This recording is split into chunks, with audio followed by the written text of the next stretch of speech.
सियावर रामचंद्र जी की जय। देखिए सब लोग रामचंद्र जी के सानिध्य पाने के लिए भगवान से मना रहे हैं कि सब लोग बड़भागी होगा जो भगवान का चरणों का दर्शन करेगा, और राम के साथ रहने का सौभाग्य किसी को नहीं हो जाता है। और सब लोग कह रहे हैं कि हम इस सुख के योग्य नहीं हैं, क्योंकि रामचंद्र जी के साथ रहना बहुत सौभाग्य की बात है। उनका सानिध्य, उनका प्रेम पाना सब लोग बहुत दुखी हो रहे हैं, क्योंकि कोई राम को छोड़ना नहीं चाहता है। और हमारे ऐसे भाग कहाँ कि दोनों समाजों का दोनों समाज जो थे, जो रामचंद्र जी के दशरथ का समाज था और जनक जी का समाज, रामचंद्र जी के चरणों में सहज स्वभाव से उनका प्रेम बढ़ रहा था दिनों दिन।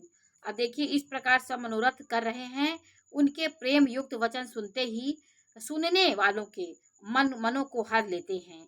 उसी समय सीता जी की माता सुनैना जी भेजी और दासियां कौशल्या आदि से मिलने का सुंदर अवसर देखकर आई।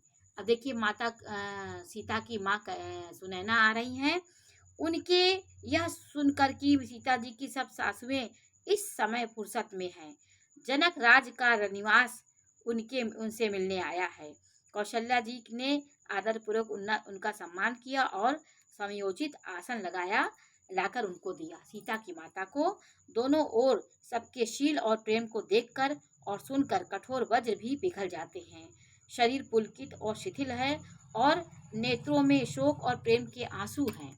सब अपने पैरों के नखों से जमीन कुरेदने और सोचने लगते हैं कि सभी श्री रामचंद्र जी सीता जी के प्रेम की मूर्ति सी हैं, मानो स्वयं करुणा की बहुत से वेश बनाकर रूप धारण करके विसुर रही हूँ, दुख कर रही हूँ। सीता जी की माता सुनैना जी ने कहा कि विधाता की बुद्धि बड़ी टेढ़ी है, जो दूध के फेन जैसी कोमल वस्तु को वज्र की कांटी टांकी से फोड़ रहा है, अर्थात जो अत्यंत कोमल और निर्दोष है उन पर विपत्ति ढा रहा है।